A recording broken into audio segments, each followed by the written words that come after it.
ಪುರದಲ್ಲಿ ನಮ್ಮ ಧರ್ಮರಾಯರಿದ್ದರು. ಹೆಣ್ಣಿಂದ ವನವಾಸವೆಂದು ಸತಿಯ ನಿಂದಿಸಿದ್ದರು.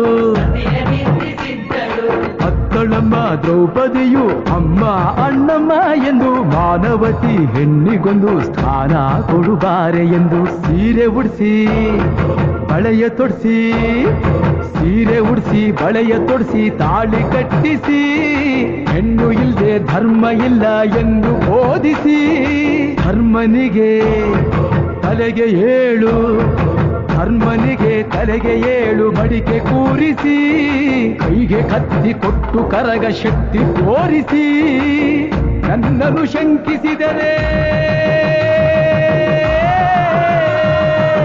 ನನ್ನನ್ನು ಶಂಕಿಸಿದರೆ ಪ್ರಳಯ ಎಂದಳಮ್ಮ. ನನಗೆ ನಡೆದುಕೊಂಡ್ರೆ